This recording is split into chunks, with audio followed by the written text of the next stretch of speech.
Tumatakbo, hindi siya umaatras. Pag ang kotse nasa taas ng tulay, nakapiti siya, hindi siya tumatakbo, hindi siya umatras, anong nangyari sa kanya? Nakahinto siya, and yet you are not holding the brake. Yeah. So when it's a balancing point, it is the point wherein the car is now about to move forward, and the car is now about to move backward. Alanganin siya tumakbo, alanganin siya umatras. So you get that point, hindi siya gagalaw, and yet you are not holding the brake. You know, the only way to hold that car in an inclined position by holding the brake. But in balancing method, biting point method, you are not holding the brake, you are only using the clutch and the gas, you can move and you can stop the car. How do you get that balancing point? It's so easy. The moment you were able to master this, wala ka ng problema sa hangin. Naka-clutch brake ka. Nakatutok siya, kahit nakapapilang, don't worry, hindi mo siya tatamaan. Professional hanging method, you remove the brake to apply the gas. In balancing method, before you release the brake to apply the gas, you put your left foot on the balancing point. How do you get that balancing point? Pressing the clutch all the way down, listen to the sound of the engine. Listen. Narinig mo yung tunog na yan? Yun ang sound ng makina natin pag wala tayong ginagawa. Okay, holding the brake. You release the clutch slowly. Slowly. You hold the brake. You release the clutch slowly. Pareho pa rin ang sound, ano? Yan. Tuloy mo lang. Tuloy mo. Ayan, pag nanginig ang makina, that's the balancing point. The moment you hear the shaking, balancing, vibration, that's the point where the car is now about to move forward and the car is now about to move forward. Clutch down muli. Yan, steady yan. You release mo. Yan. Basta pantay ang takbo niya, steady lang. Yan. Then, when you use the balancing, manginginig ang makina. Basta nanginig siya, do not release the clutch anymore. You just hold it there. Kung dito siya nanginig, that's the balancing point. As long as you can maintain your left foot on that balancing point, you are now free to release the brake completely. Even without applying the gas, the car will not move at all. As if it's nailed on top of the bridge. And then yung nanginginig. Basta ginasok itong clutch, hindi nanginginig yan. Unti-unti mo release ang clutch, unti-unti. Waiting for that vibration. If you go beyond that vibration, mamamatay siya.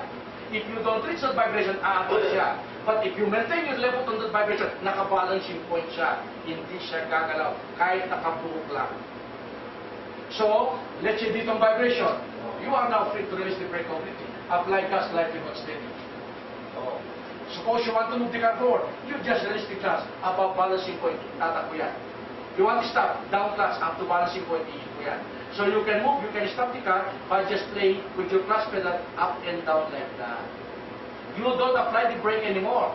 You just balance the clutch and the gas, you can move, you can stop that car. But what's more important in your case, initially, how to get that vibration, that biting point. That's where you can really transfer your right foot from the brake to the gas without crushing the vehicle at the back.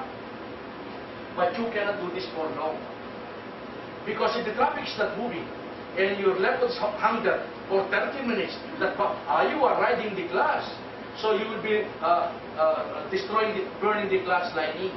So you only do this pag kailangan, if not avoid doing this. Just use the first method, professional method.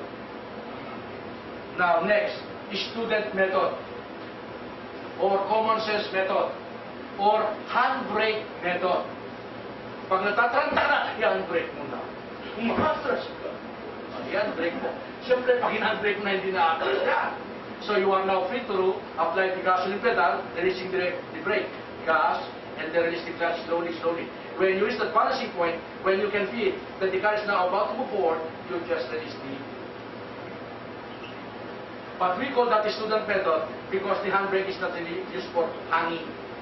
Suppose that's the only method that you know, handbrake method, and you happen to be driving a car without the handbrake. E paano ka na? So you have to learn all these three methods. But we can only teach you a few minutes for every lesson. 5 days, 1 hour a day is not really enough to master all these skills. But it's enough for us to teach you all the lessons. And it's up to you now to practice all the lessons at home. Natapos ka na sa socialize ngayon. Nagdadrive ka na. And your father asked you to go to Manila City Hall to pay your real estate tax. Na hinto ka sa tulay. Pag-isa po the first time.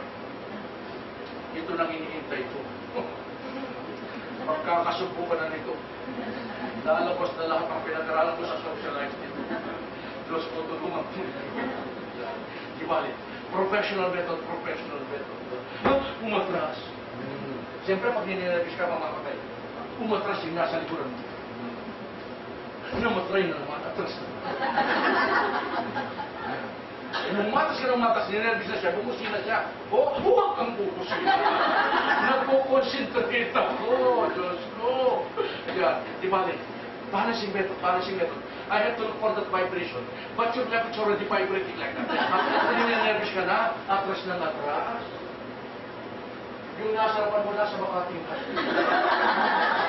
Hanggang Central Market na yung traffic. Ikaw na lang nandun. Are you sure na experience this? Nagtataka yung mga tao, nakatayo na. Ano bang nangyayari sa tulay? Meron mga aksidente. Pag nakita nilang ikaw ang dahilan ng traffic, maganda ka. Mumurahin ka nila. Hoy, nandyan ka, hindi ka pa marunong. Sunugin mo na lang ang kotse mo.